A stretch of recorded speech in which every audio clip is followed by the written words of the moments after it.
Nous bénissons ton saint, grand et miraculeux nom. Ce nom qui nous rassemble ici ce matin, Éternel, nous sommes venus parce que nous avons un dossier délicat. Et nous savons devant qui nous nous trouvons ce matin, le patron des patrons. Seigneur, valide nos dossiers ce matin. Donne avis favorable afin que nous allions et que nous portions beaucoup de fruits. Ouvre notre entendement et réjouis-toi avec nous, Seigneur, dans le merveilleux nom de Jésus-Christ, je t'ai prié. Amen. Que Dieu vous bénisse. Lisons dans 2 Chroniques chapitre 6 et aussi dans 1 Roi chapitre 5 verset 2 à 5. 2 Chroniques 6, 1 à 2. Alors Salomon dit, l'Éternel veut habiter dans l'obscurité et moi, j'ai bâti une maison qui sera ta demeure, un lieu où tu résideras éternellement. 1 Roi chapitre 5, verset 2 à 5. Salomon fit dire à Hiram, tu sais que David, mon père, n'a pas pu bâtir une maison à l'Éternel, son Dieu, à cause des guerres dont ses ennemis l'ont enveloppé, jusqu'à ce que l'Éternel les eût mis sous la plante de ses pieds. Maintenant, l'Éternel, mon Dieu, m'a donné du repos de toutes parts, plus d'adversaires, plus de calamités. Voici, j'ai l'intention de bâtir une maison au nom de l'Éternel, mon Dieu. Amen. Comme l'Éternel l'a déclaré à David, mon père, en disant, ton fils que je mettrai à ta place sur ton trône, ce sera lui qui bâtira une maison à mon nom. Amen. Que Dieu bénisse sa parole. Asseyons-nous, frères et sœurs, et une fois de plus, je salue tous les hommes de Dieu au nom de Jésus-Christ. Et nous aimons les hommes de Dieu, n'est-ce pas? Est-ce qu'on peut donner une forte acclamation pour eux? Ce sont nos nourrisseurs spirituels. Je vais tout simplement aller comme ça sur le vif du sujet, ce qui nous importe actuellement. Nous savons que lorsqu'on parle de la dédicace, après tout ce qu'on a traversé, après tout ce qu'on a fait ensemble jusqu'ici, c'est une chose qui se situe toujours à la fin. Amen. Et le bon vin vient aussi à la fin. C'est quelque chose qui vient comme un couronnement du grand travail qui a été fait jusqu'ici. Et s'il y a couronnement, il doit avoir jubilé. Alléluia. Est-ce que quelqu'un va jubiler ce matin? On va dédicacer le temple dans le jubilé. Maintenant, frères et sœurs, je voudrais, avant que nous ne prononcions la prière de la dédicace, faire observer quelque chose. Ça ne mettra pas long. Je vais faire observer quelque chose qui se passe ici lorsque Dieu passe son message. Comment David comprend ce message, comment Salomon comprend et applique ce message, et le problème ou alors la blessure ne guérit pas toujours. Dieu dit à David, avec le grand désir qu'il avait, et chaque fils de Dieu doit avoir des pareilles ambitions. Comment faire pour mettre mon Dieu à l'aise? Comment faire pour faire exploser la gloire de Dieu à Gaoulere? Comment faire pour que cette église brille comme un panneau publicitaire? Comment faire pour être le meilleur devant mon église? Voilà, c'est un projet, c'est une ambition.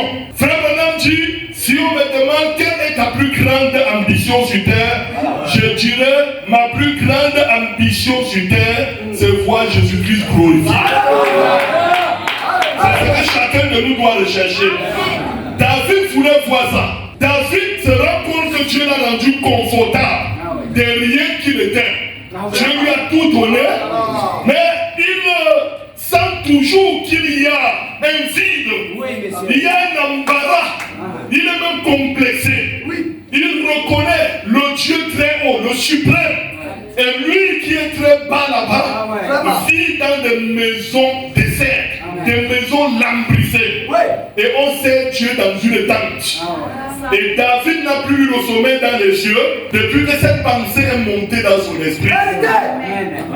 C'est pourquoi j'ai toujours cru que tous, en fait, le but de notre vie sur terre, c'est voir la perfection divine.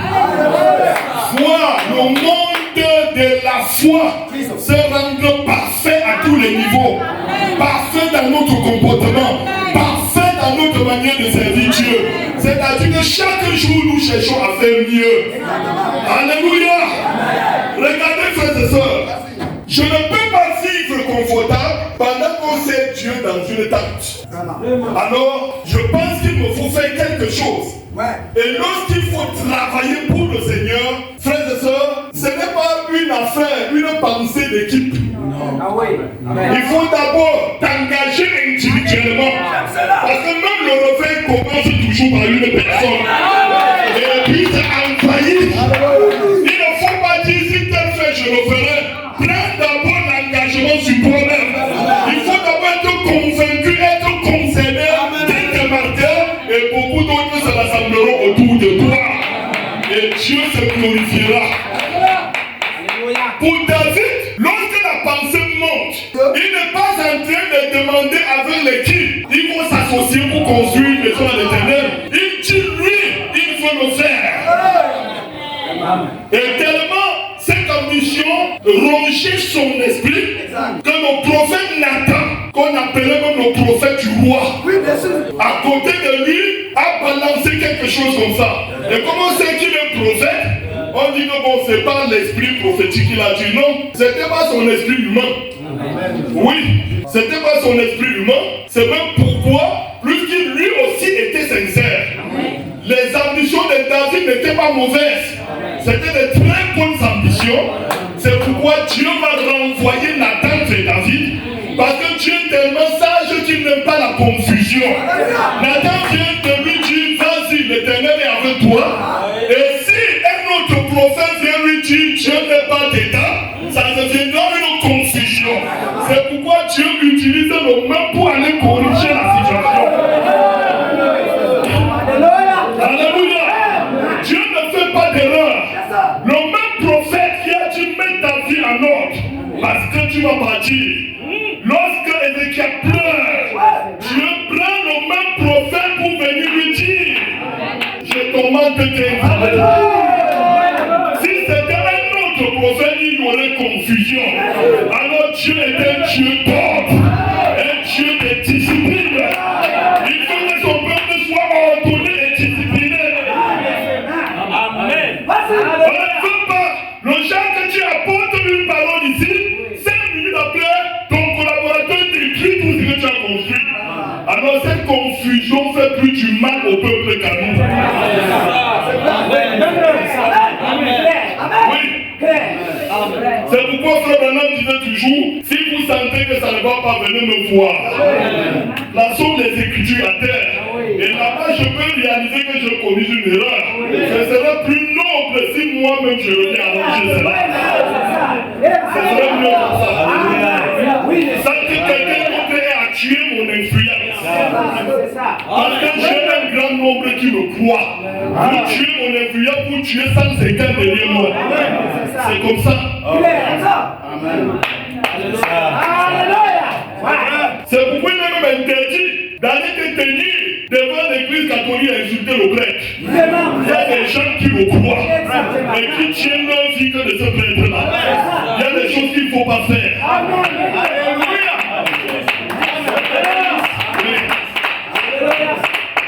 Alors quand Nathan revient parler à David, il dit à David ce que nous venons de lire là. Ta main a manipulé les armes, ça a versé le sang, tu étais obligé de le faire, de pas ton travail et tout cela. Donc tu as fait de ton mieux. Et la pensée même que tu as, c'est une très bonne pensée, mais nous allons la réaliser. Et pour la réaliser, puisque tu as joué ta partition, moi, à cause de ta bonne pensée, je veux le faire par quelqu'un sorti de tes entrailles. Alléluia. Servez Dieu correctement. Ce que vous faites aujourd'hui, vous ne le faites pas seulement pour vous. Un prédicateur disait, ne soyons pas égoïstes. C'est Dieu d'abord pour ton bien, mais c'est Dieu aussi pour le bien de ta famille.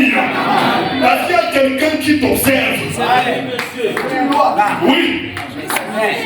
Il y a ta manière de servir Dieu, tu es en train de bâtir de futurs prédicateurs sans le savoir. Mais aussi, il y a quelqu'un, sa manière de servir Dieu, il est en train de chasser plusieurs élus de l'église sans le savoir.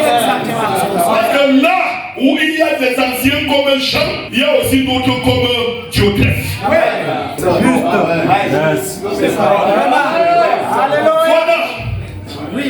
Voici le message. Voici ainsi dit le Seigneur maintenant que David doit retenir. La preuve que David n'était pas un simili-croyant, il n'était pas un imitateur, il était un chrétien fondamental. La preuve c'est que bien que Dieu lui dise que ce n'est pas toi physiquement qui dois le faire, quelqu'un d'autre le fera, David, avant même de commencer à soupirer, de lancer le projet, avait déjà pris toutes les mesures. Exact. Le plan, le matériel et tout cela, même les moyens, tous les moyens étaient déjà là. Amen. Et alléluia. Et nous sommes à l'église pour rassembler les moyens. Parce que la maison de Dieu est en construction. C'est ce que nous voulons vivre en miniature ce matin, de dimanche. Maintenant, mon Dieu m'a donné du repos de toutes parts. Plus d'adversaires, plus de calamités. Oh, voici, j'ai l'intention de bâtir une maison au nom de l'Éternel, mon Dieu. Comme l'Éternel l'a déclaré à David, mon père. Suivez bien, j'ai l'intention de bâtir une maison au nom de l'Éternel. Donc, et il met ça sur le dos de l'Éternel. Que c'est lui qui a dit à son père de bâtir une maison au nom de l'Éternel. C'est ce qu'on va voir. Suivez donc à la suite, quand il va donc donner la citation intégrale, il ne sort plus du contexte. Parce que quand il fait des déclarations, c'est comme ça que parfois on quitte le fondement. Jusqu'à ce qu'on revienne à la citation intégrale, on retourne au fondement. Il y a des prédicateurs qui font plus de déclarations que de citations. Amen. Oui, monsieur. Exact. Dans sa déclaration, il dit qu'on a dit à son père de faire une maison au nom de l'Éternel. Et il cite, lorsqu'il cite, il fallait que celui à qui il citait soit assez intelligent même pour se moquer de lui, parce que la citation ne ressemblera plus à déclaration. Oui, il dit, voici j'ai l'intention de bâtir une maison au nom de l'Éternel mon Dieu, comme l'Éternel l'a déclaré à David mon père, disant, voici donc ce que l'Éternel a déclaré, ton fils que je mettrai à ta place sur ton trône, ce sera lui qui bâtira une maison à ton nom. Je vais revenir sur ça tout à l'heure. La polémique commence déjà là, entre Dieu et l'homme. Une parole est donnée et chacun en fait ce qu'il veut. Et c'est ce qui trouble même notre message. Ce qui trouble le message, ce n'est pas le message. Ce n'est pas le message. C'est notre appréhension du message qui apporte le trouble. C'est ce que nous en faisons qui apporte du trouble. C'est pourquoi il y a trois choses à ne pas faire avec la parole. Il ne faut pas mal citer la parole. Il ne faut pas mal interpréter la parole. Il ne faut pas la disloquer. C'est le prophète. Amen. Oui, monsieur. C'est ce qui a fait tuer nos prisonniers. Oui. Pourtant, quand vous regardez, tous les mots étaient là. On retrouvait tous les mots dans la phrase. Rien ne manquait. Mais il a déplacé un iota. Ça a tout changé. Vas-y. Tuez pas, laissez vivre. Lui, tuez pas, laissez vivre. Il a déplacé la virgule ici, déplacé ici, et ça a donné un autre message. Et ça produit la mort. C'est cela. Ça produit la mort, c'est ce que ça produit toujours. On a dit, Adam et Ève, vous n'en mangerez point. Car le jour, maintenant quand le révérend serpent, imminent docteur, en faculté de pédagogie. Oui, parce qu'il y a des docteurs qui ont fait 7 ans de pédagogie pour être plus incrédules qu'avant d'aller à l'école. Lorsqu'il a rencontré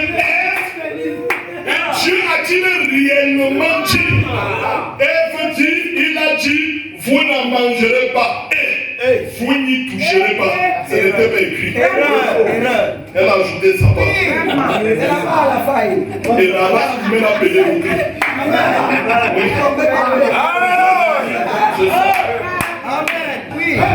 Dieu n'avait jamais dit vous n'y toucherez pas.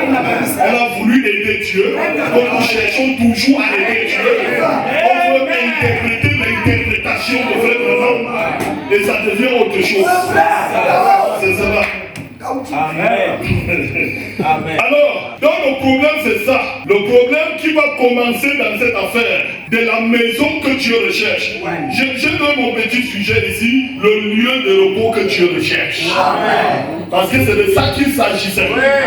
Le lieu de repos que Dieu recherche. Et on devait dire, bon, il a trouvé ce lieu en Salomon. Mais on va donc voir, parce que quelqu'un qui trouve finalement ce qu'il recherchait se satisfait. Normalement. Oui. La polémique commence donc là, avec les propos, avec les déclarations. Oui, la maison, la maison. Regardez. Lisons ce texte dans Acte 7. Parce que le bien-aimé frère Étienne va revenir sur la situation. Il va revenir. Et nous voulons consacrer le tabernacle de Saint-Étienne ce matin. Oui. Il va mettre la lumière sur cette situation. Et Dieu va le remplir de lumière. Alléluia. Acte 7, 46 à 50. David trouva grâce devant Dieu et demanda d'élever une maison pour le Dieu de Jacob. Les vérités vont commencer à sortir. Et ce fut Salomon qui lui bâtit une maison. Mais le Très-Haut n'habite pas dans ce qui est fait de main d'homme. Amen. Comme dit le prophète, le ciel est mon trône et la terre mon marchepied. Une question dure. Quelle maison me bâtirez-vous? Le rêve de Salomon, d'après lui, est accompli. Et il termine pendant qu'il se réjouit. Dieu dit, quelle maison me bâtirez-vous? Ou quel sera le lieu de ma demeure ou de mon repos? Tu dis que tu m'as fait du bien. Mais je continue à demander, quelle est la maison que toi là tu peux me bâtir? C'est ça, mon lieu de repos. On va donc voir. Alléluia. C'est là. Prenez ces deux choses capitales. Quelle maison me bâtirez-vous? Quel sera le lieu de mon repos? Vous comprenez que Dieu veut se reposer. Dieu recherche un lieu de repos. J'espère qu'il le trouvera ce matin. Alléluia. C'est pourquoi certains ont trouvé vous en disant que Dieu habite dans l'église. Oui. Dieu recherche. Maintenant, la problématique se situe ici. Lorsque la polémique chauffe entre Dieu et l'homme, c'est basé sur une chose. À qui et pour qui cette maison est bâtie? À qui et pour qui cette maison est bâtie? Et quelle sera la garantie de sa durabilité? Quand vous achetez un matériel, on dit que l'affaire si est résistante. Ça ne peut pas vite se gâter. Je te donne 5 ans. Après, si avant 5 ans il y a un problème, tu viens en place. Et tout cela. Mais tout ce que je sais, toutes ces choses que nous faisons, tout ce qui est fait des mains d'homme a toujours une date de péremption. Ça va toujours passer. Un jour ou l'autre. Même les maladies dont nous souffrons ont une date de péremption. Lorsque le Saint-Esprit intervient, la maladie est périmée. C'est périmé. Et la garantie, c'est Jésus-Christ. La parole parlée. Alléluia. Alléluia. Tout tourne autour de la guérison divine. Quelle est la garantie? À qui, pour qui la maison est bâtie? La discussion entre Dieu, David et Salomon, c'est à ce niveau. Salomon dit que Dieu a dit à son père de bâtir une maison en son nom. Vous savez ce que ça signifie? En son nom. Mais ce n'est pas ce que Dieu a dit à son père. On va consulter les Écritures. Ce n'est pas ça. Parce que bâtir un hôpital au nom du gouverneur, l'hôpital n'appartient pas au gouverneur. On a juste bâti en son nom, c'est-à-dire sous ses ordres. Il y a une différence entre bâtir la maison en son nom et bâtir à son nom. Oui. C'est bien précisé. Dieu voulait une maison qui sera faite à son nom. Une maison dont le propriétaire serait son nom. Parce que nous avons bâti beaucoup de temples qui n'appartiennent qu'au pasteur. Beaucoup de temples que même les fumées de chambre se cachent à l'intérieur. Qui deviennent des pétois de malfrats. Mais Dieu cherche une maison. Une maison où la Judée n'habitera pas. Une maison où la Sinaï n'habitera pas. Une maison où l'alcool n'habitera pas. Une maison où le nom de Jésus. Je cherche un lieu de repos. C'est pourquoi tu as Salomon, tu te réjouis d'avoir bâti ce somptueux temple. Pour moi, quelle maison es-tu capable de me bâtir? Moi, c'est les choses que vous avez faites de vous proprement là. Non, non, je ne peux pas. Je n'habite pas dans des maisons faites de mon corps. Le ciel est mon trône et la terre mon chemin. J'ai besoin du repos. Bien-aimé frère, Dieu veut se reposer. Il a besoin d'un temple approprié pour son repos. Salomon, si tu veux, fâche-toi comme tu veux. Parce que la garantie ici n'a même pas tenu le coup de la route. Ça n'a pas tenu. Parce que quand Dieu a parlé, il a fixé la garantie. Et vous allez vérifier ça. Allons dans 1 Samuel chapitre 9. 1 Samuel 9. Jusqu'à combien de temps cette maison pourra résister à l'épreuve du temps, des intempéries et tout cela? Parce que tout ce qui est fait de main d'homme aura une fin. Ça ne tiendra pas toujours. Même nos grandes manières pouvaient dire, si cette entreprise vient des hommes, elle se détruira toute seule. Mais si ça vient de Dieu, ne courons pas le risque d'avoir combattu contre Dieu. L'entreprise érigée par Salomon sous l'impulsion de David, faite des mains d'homme. La garantie, c'est quoi? La preuve en est que si c'est là que Dieu veut se reposer, et je vous dis que Dieu n'a pas besoin d'un repos temporaire. Il cherchait un repos éternel. Alléluia. Vous constaterez avec moi que ce merveilleux temple a été détruit pendant la déportation. Totalement détruit. Bon, en fait, si Dieu était au repos à l'intérieur, quand on détruit là, il devait aller où? C'est ça le problème. Quand ne cherchons pas les choses éphémères, le ciel est rempli de choses éternelles. Oui.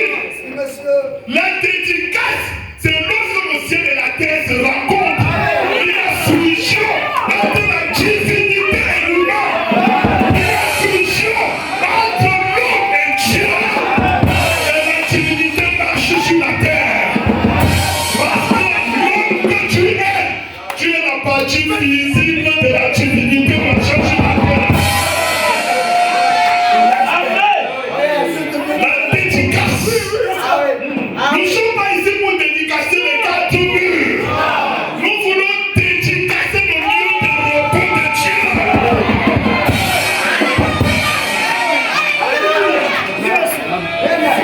1 Samuel chapitre 9. Magnifique.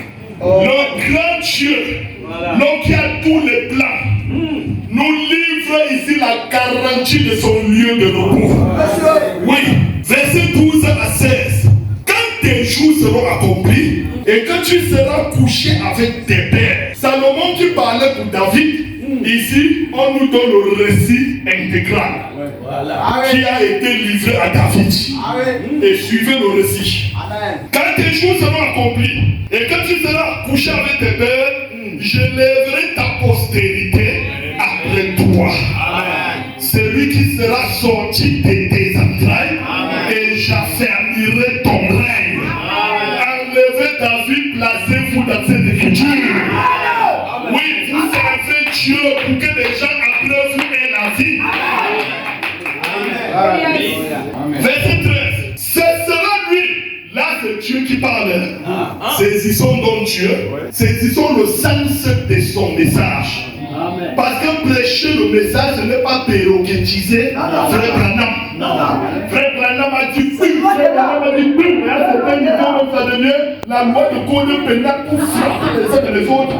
Frère Branham a dit, Frère Branham a dit. Non. Frère Branham a livré la pensée de Dieu à l'humanité. Pour saisir Frère Branham, ce n'est pas prérogatisant, mais c'est en saisissant le sens de ses propos.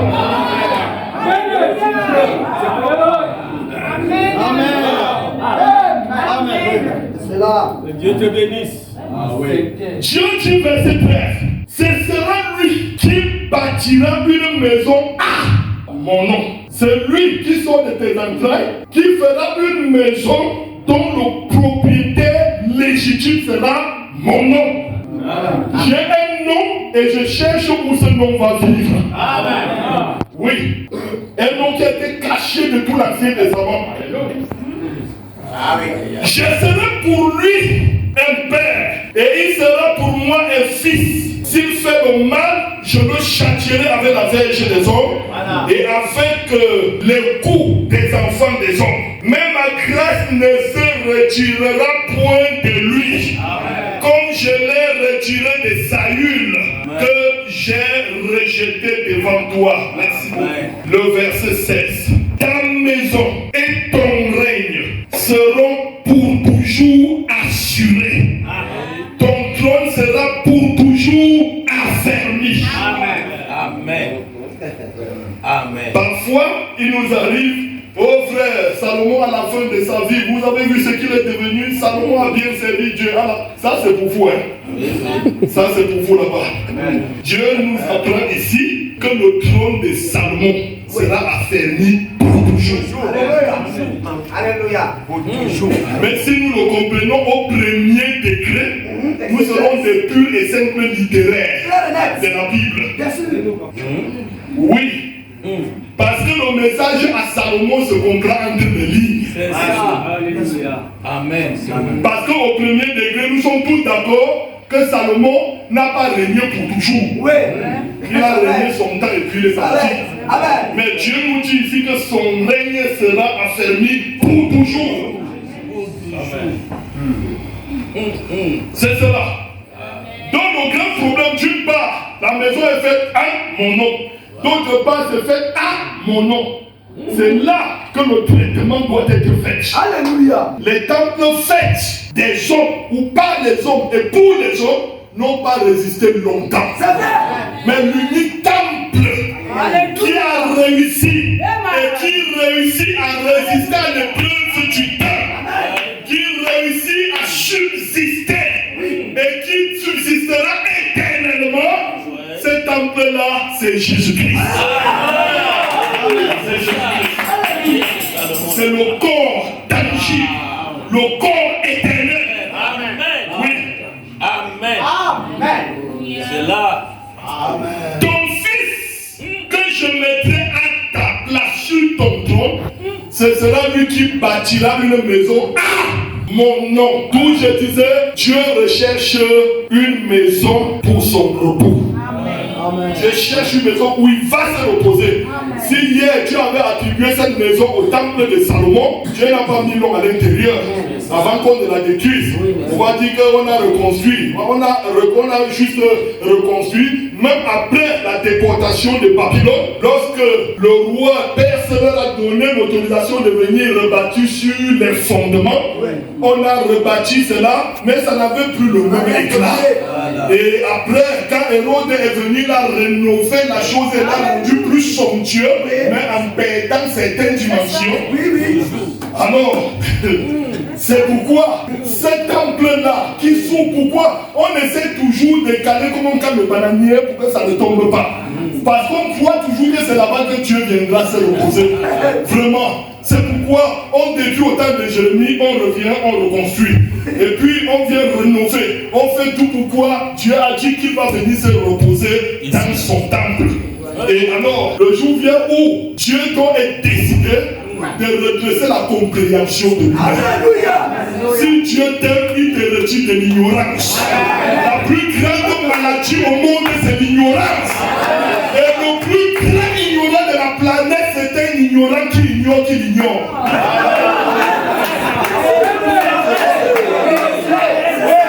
Il y a des gens que vous ne pouvez pas aider. Vu comment je connais déjà. Même si le pasteur voulait dire, la pasteur, ça va, je connais. Ça, c'est malheureux. C'est un ignorant qui ignore qu'il ignore.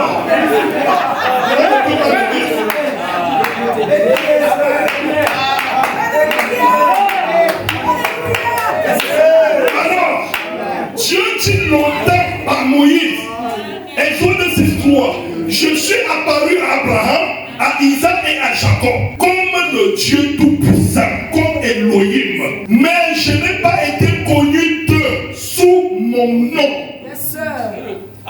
Je n'ai pas été connu d'eux sous mon nom. On dit éternel. Et le témoin de Jéhovah dit, Ésaïe 42:8, je suis l'éternel, c'est là mon nom. Et dit voilà, comme Jésus s'est traduit éternel, Jéhovah. Et je suis Jéhovah, c'est là mon nom. Il ne sait même pas que l'expression Jéhovah n'est dans ce Bible sacré. Ce sont des expressions composées. Oui. Donc, ce n'est pas éternel, n'est pas le nom de Dieu. Ce n'est pas le nom de Dieu. C'est juste quelque chose qui n'a eu ni commencement, ni fin. D'abord, le nom propre de quelqu'un n'a pas besoin d'un article. Donc, il y a l'éternel. Non. Elles ont pas dit le soleil. Le nom propre n'a pas besoin d'un article. Et si les gens arrêtent de faire ces bêtises, c'est cela. Dieu a un nom propre. Un nom au-dessus de tous les noms. Un nom supérieur à la terre. Et il a caché ce nom. Depuis le temps des pères. Il a caché ce nom. Oui, je ne me suis pas révélé à eux. De par mon nom. Maintenant, alléluia. Dieu est passé de mort à mort. Lui-même a décidé à un certain moment de faire éruption et de commencer à approcher l'être humain. Mais on sait que le nom est ce qui identifie l'homme. Ton nom, c'est ton identité. Mais fiez-vous des noms que vous faites porter aux enfants. Parce qu'aujourd'hui, c'est dans les calendriers qu'on va chercher les noms. Et dans les novelas. L'enfant de quoi? Appelons-le Ronaldinho. Tu connais sa vie? Tu connais sa vie? Et de l'autre côté, les foyers sont cassés. Parce que l'enfant qui est né, c'est mon père. L'autre dit c'est plutôt mon grand-père. Un grand-père qui a bu tout le sang au village. Tout le sang au village.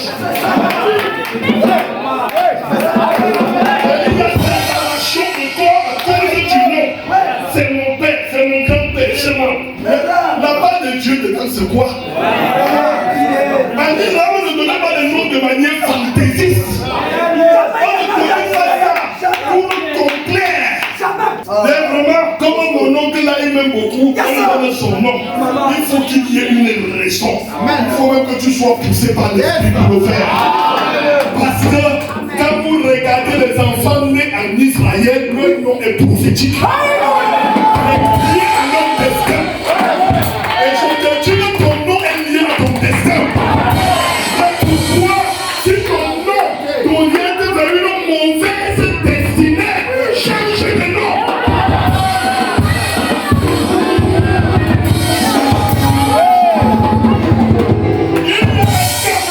Il y a quand on a porté devant le prophète, l'enfant était devenu si terrible que même les parents n'avaient plus le courage de s'en occuper. Et c'est la grand-mère de l'enfant qui s'occupe d'amener l'enfant devant le prophète, car ça avait déjà dépassé tout le monde. Et lorsque le prophète arrive devant l'enfant, il n'a pas perdu du temps là. Et il dit, madame, va changer le nom de cet enfant et tout ira bien.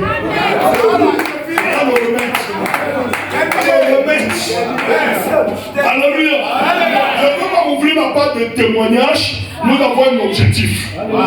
Sinon, je vais vous montrer que certaines choses que tu cherches chez les marabouts, dans les hôpitaux et tout, la parole de Dieu dit depuis l'autre jour, le remède c'est l'obéissance.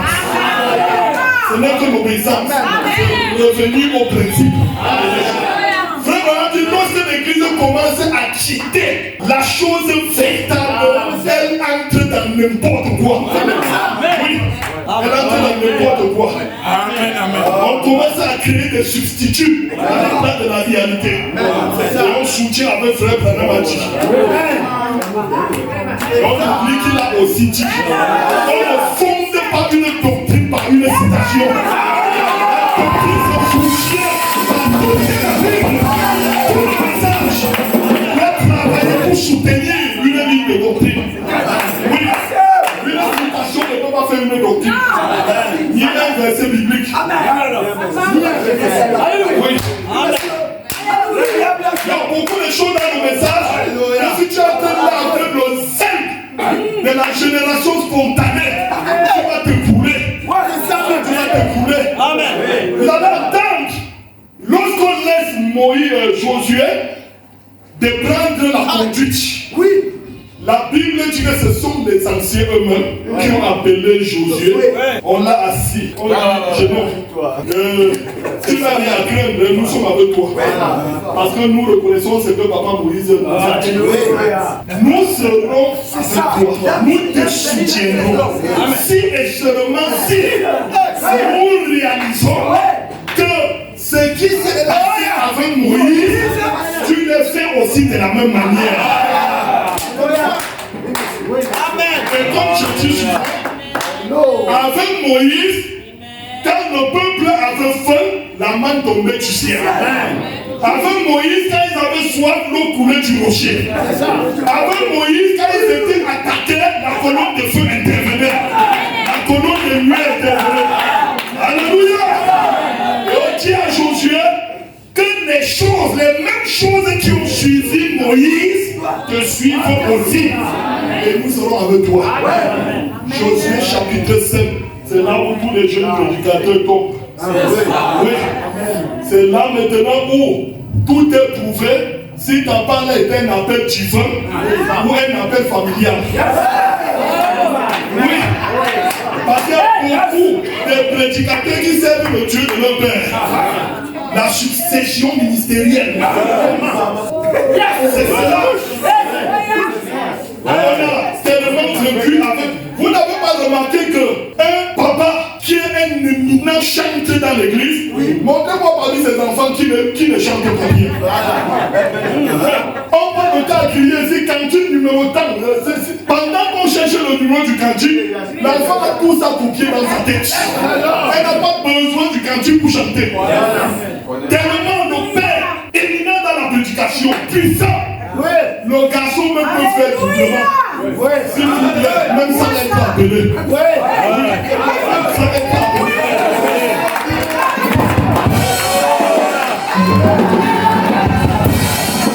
C'est pourquoi il faut que Dieu nous aide. Et que nous changeons de paradigme. Vous attaquez les enfants aujourd'hui. On dit, es-tu chrétien? Oui, je vais à l'église avec papa. Est-ce que c'est ça qu'on t'a demandé? Donc tu n'es pas chrétien, tu es un nana à l'église. Tu es un nana à l'église. Comme papa parle, moi aussi, je parle. On dit, frère, ça fait combien de temps tu es dans cette affaire? Non, je suis né dans la foi. Tu es Jean-Baptiste. Parce que Jean-Baptiste est né déjà avec le Saint-Esprit. Comment toi tu es né dans la foi? Comment tu es né dans la foi? Non, il faut changer. Dis, je suis né dans la maison des chrétiens. Tu peux naître là-bas étant un pire païen. Et puis, il faut éviter d'utiliser la Bible pour combattre la Bible. Oh, que faut-il que je fasse pour être sauvé? Acte 16, 31, Crois au Seigneur Jésus et tu seras sauvé, toi et ta famille. Tout de suite, on fonde une doctrine dessus. Si le Père croit, tous ses enfants iront aussi. C'est ce que Paul a dit là. C'est ce que Paul a dit là. Donc c'est ça que Paul voulait dire. Que si je crois, toute ma famille peut au ciel. C'est ce que je souhaite. C'est ce que je veux. Je me battrai pour ça. Mais ma famille ne peut pas s'asseoir comme ça, se retrouver au ciel juste parce que je vis. Toi et ta famille, ça veut dire que ma foi influencera ma famille. Et ce que je fais, elle fera aussi. Je me suis reparti, elle se repartira aussi. C'est ça. Quand vous vous couchez, vous direz papa et maman, papa et pasteur, maman et maman passent le temps, je suis chrétien. Tu te trompes. Tu te trompes. Regardez la montée de la délinquance juvénile, c'est où? C'est dans nos maisons. Oui, c'est dans nos maisons. Parce que les enfants se sont repliés là sur la foi de l'évangile de seconde main. La foi des parents, la foi de l'oncle. Je suis né dans la foi. J'ai un esprit.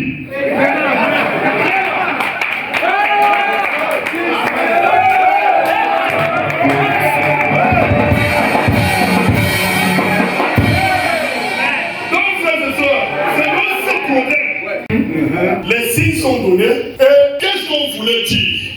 On voulait dire, si tu veux que nous soyons à tes côtés, Moïse a dit, Moïse a dit, Moïse a fait, Moïse a dit, et tout cela. Maintenant, Josué chapitre 5, c'est le passage, le texte où j'invite tous les jeunes prédicateurs, avec le ministère de Josué, parce que c'est un nom qu'on aime beaucoup porter, avec le ministère de Josué.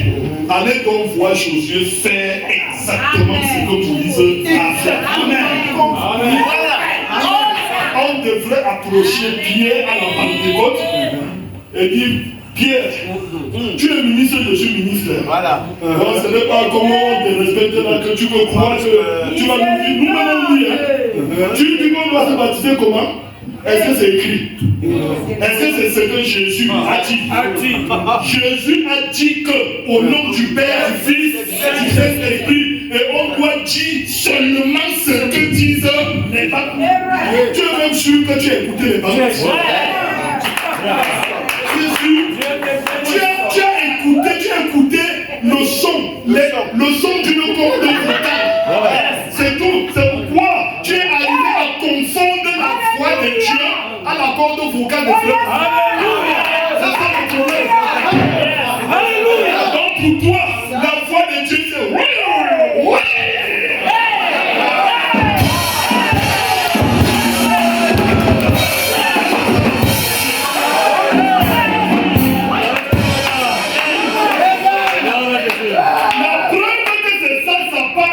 Dieu, c'est qu'il va tout faire donc pour faire comme Branham. Il ne va pas finir sa prédication et dire oh my. Tu connais même ce que signifie my.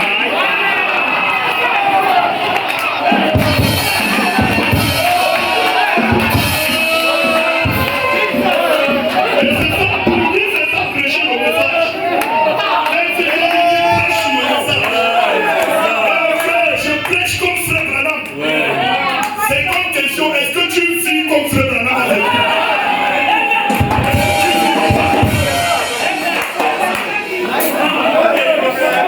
Nous avons des alliances dans ce message. Ne bois pas, ne fume pas, ne souille jamais ton corps. Les Josué d'aujourd'hui disent que c'est à Frère Branham qu'on avait dit. C'est ironique de Frère Branham. On lui laisse la responsabilité.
de machettes.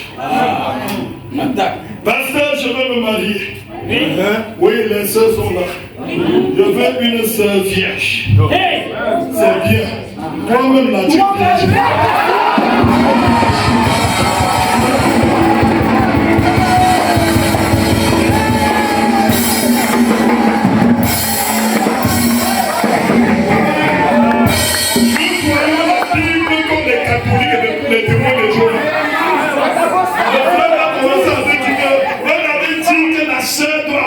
Virginité. Non. C'est une alliance qui marche avec nous tous. À toi le frère, virginité. À toi le frère, masculinité. À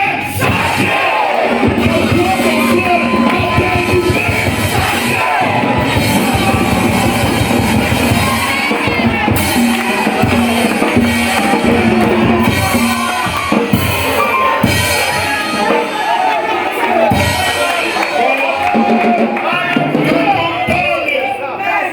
maternité.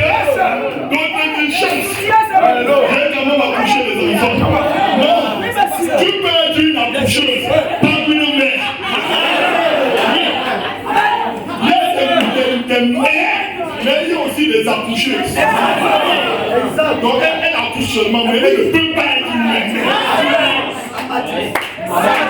L'autre dit qu'il le père parce qu'il y a des enfants alignés chez lui. L'autre tu es un ensemenceur.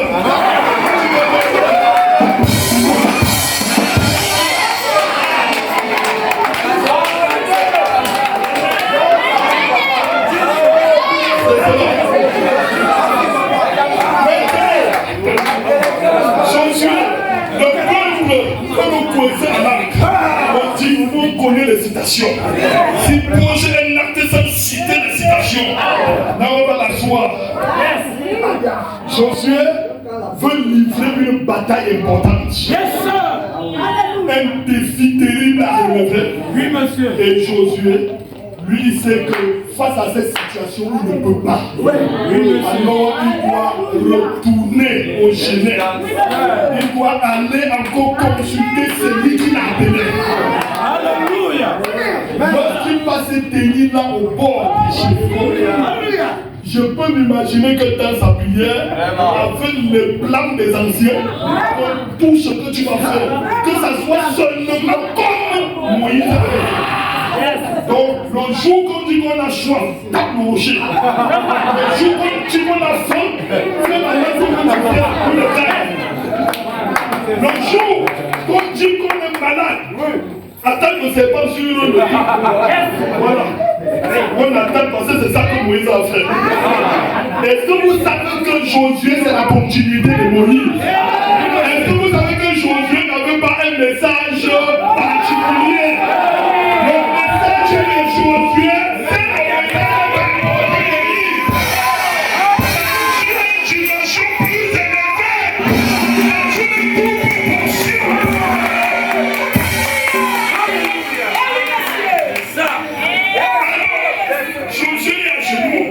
Par rapport au défi du lendemain, oh Seigneur, voilà la terre qui se prépare. Seigneur, tu sais que je t'aime. Quand la fête était comme ça, la colonne de feu venait. La colonne de nuit aussi venait. Seigneur, Élie s'attendait donc comme avec Moïse, la colonne de feu soit avec le lendemain. Et pendant qu'il y pense, voilà un étrange homme. Je dis, il y a un homme. Et Josué dégaine son épée du ciel. Il dit, monsieur, mais tu ne vois pas que je suis occupé? D'abord, qu'est-ce que tu viens chercher ici? Es-tu ici pour nous ou contre nous? Est-ce que je devrais te craindre? Parce que je suis prêt. Et le message ne t'en fait pas. Je suis le chef de l'armée pour le pays.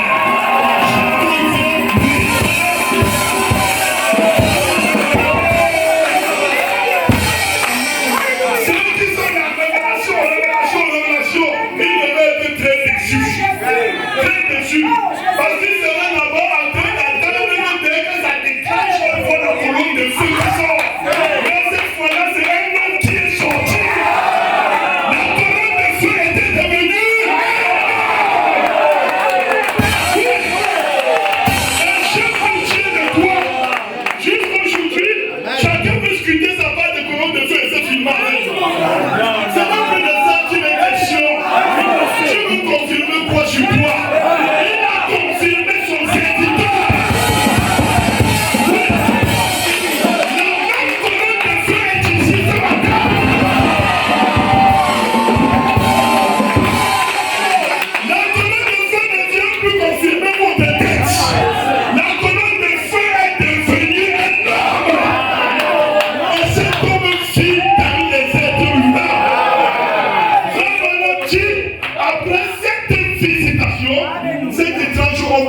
disparu. Ailleurs, Frère Branham dit qu'il est entré dans Josué. Il est entré dans Josué. Pour la bataille, parce que la bataille appartient à l'Éternel. C'est cela. Lorsqu'il a été perçu là-bas, je ne sais pas où, à Emmaüs, au moment de briser le pain, on dit à nos yeux s'ouvrir et il disparut. Frère Branham dit qu'il a disparu de devant eux et entré en eux. Le même chemin qu'il avait pris une journée entière. Lorsque l'esprit entrait en eux, ça les a pris quelques minutes. C'est cela. Quand c'est lui-même qui travaille en toi, bien-aimés frères et sœurs, la parole de Dieu n'est plus pénible à respecter.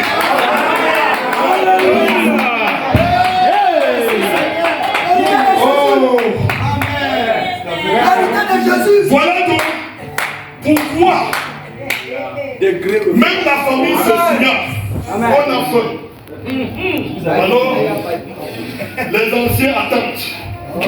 Les anciens qui ne veulent pas évoluer là, ils restent stagnants comme les pygmées. Il faut évoluer. On s'attend que Josué nous invite demain d'aller. Quand il parle au ciel envoie la main. Et que le rocher envoie l'eau. Et Josué va dire à Dieu, Seigneur, ils ont faim, ils ont soif. Dieu dit à Josué, demande-leur de ramasser les roues et les machettes. C'est le message de Moïse. C'est la continuité du message de Moïse. C'est l'interprétation parfaite. Et c'est que Moïse a voulu le faire connaître. On arrive au niveau où on s'implique, on devient nous-mêmes le sacrifice. Alléluia. Si tu n'atteins pas cette dimension, tu ne sais pas. Voilà, on finit donc là. Le temple, le repos de Dieu, il croit qu'il est en train déjà de retrouver son meilleur lieu de repos. C'est une maison qui portera mon nom. Une maison qui habitera mon nom. C'est pourquoi, lorsqu'il se prépare à venir retrouver cette maison, pour y demeurer, pas de manière temporaire, mais de manière éternelle. Il dit, en entrant dans le monde, tu n'as voulu ni sacrifice, ni holocauste, mais tu m'as formé un corps. C'est pourquoi je suis venu, oh Dieu, comme il est écrit dans le livre, pour faire ta volonté. Jésus leur indique que la maison qu'il demandait était un corps. Ce n'était pas un bâtiment fait de barbes et de briques. C'était un corps. C'est pourquoi quand les disciples continuent à lui montrer la somptuosité du temple, on dit, oh regarde comment c'est joli. Il dit qu'il ne restera ici pierre sur pierre. Pourtant ma maison sera éternelle. Il dit d'abord détruisez ce temple, je le reconstruis en toi. Tu nous as pris 46 ans. L'écrivain dit qu'il ne savait pas qu'il parlait du temple de son corps. Et lorsque ce corps s'est retrouvé sur terre, il me dit, Jean 17, je crois que c'est le verset 10 là-bas, il dit, Père, c'est ça. J'ai fait connaître ton nom que tu m'as donné aux hommes sur la terre. Ton nom que tu m'as donné. Dans l'Ancien Testament, ce nom je le porte aujourd'hui et je le fais connaître aux hommes sur la terre. Le nom de Dieu demeure enchaîné.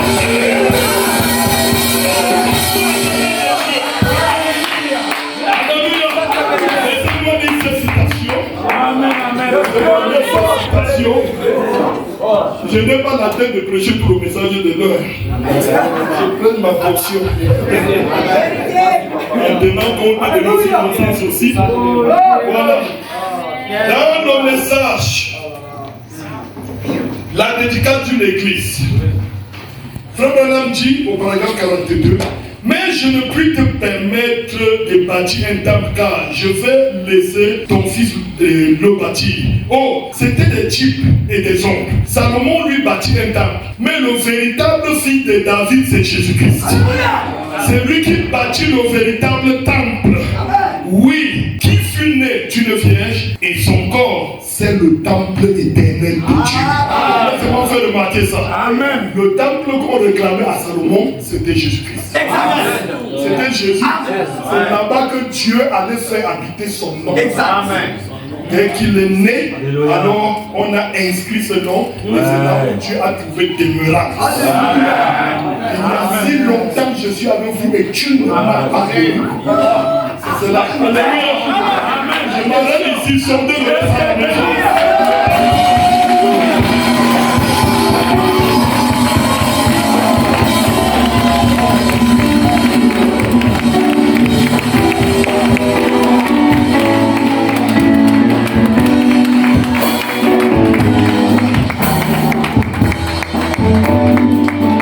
Voilà, que le Seigneur vous bénisse.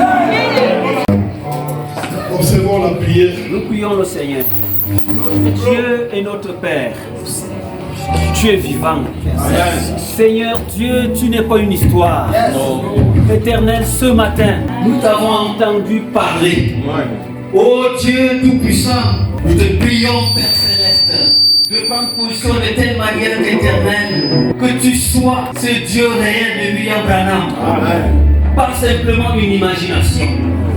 Le programme avance. Nous avons écouté. Le reste est entre tes mains. Conduis les choses parfaitement selon ta volonté. Nous te prions au nom du Seigneur Jésus-Christ. Amen. Amen. Les hommes de une acclamation à notre Seigneur.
Pour venir ici pour ce grand programme. Et c'est pour cela que nous avons simplement eu cette fleur. C'est un signe que nous l'aimons. Alléluia. C'est un signe que nous l'aimons. C'est un signe que nous voulons toujours la voir parmi nous. Alléluia. Donc, c'est cette gerbe de fleurs, cher révérend, que nous avons pu avoir pour t'honorer avec ce matin. Et on va donc te donner cette gerbe.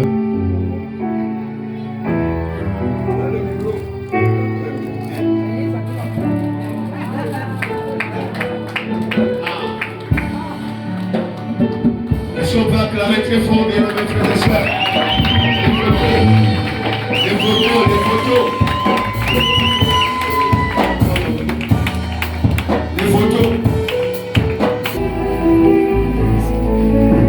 Révérend, pasteur, nous n'avons pas autre chose que vous dire. Que Dieu vous bénisse. L'église de Gandré est reconnaissante au Seigneur pour votre grand don. Voilà pourquoi nous profitons de cette occasion pour vous dire que l'Éternel vous accompagne davantage dans votre ministère. Anglais.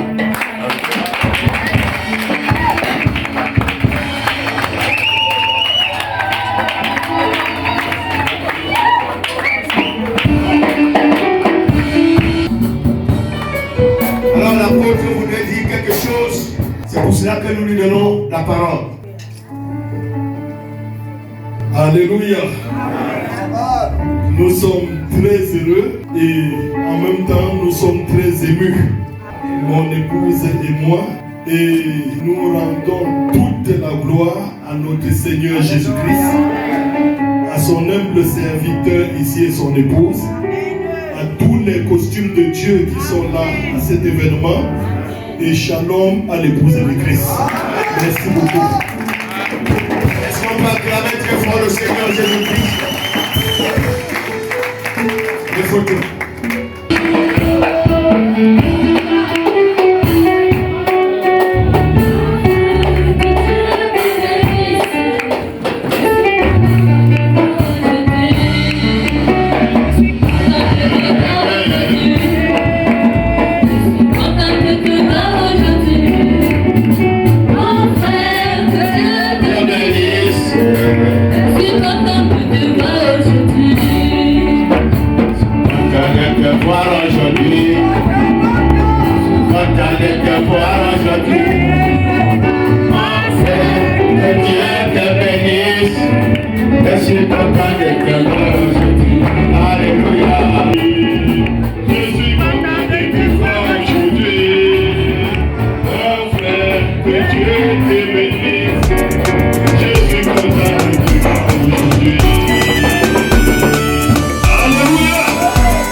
Je n'ai pas honte de marcher avec ma Bible.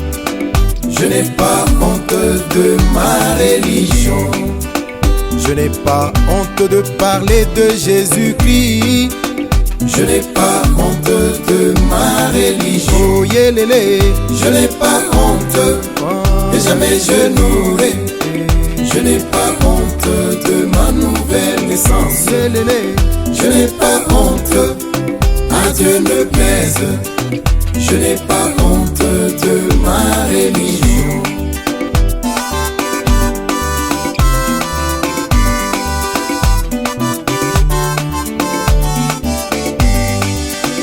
Je n'ai pas honte de prier au restaurant. Je n'ai pas honte de ma religion. Je n'ai pas honte du baptême du Saint-Esprit. Je n'ai pas honte de ma religion. Je n'ai pas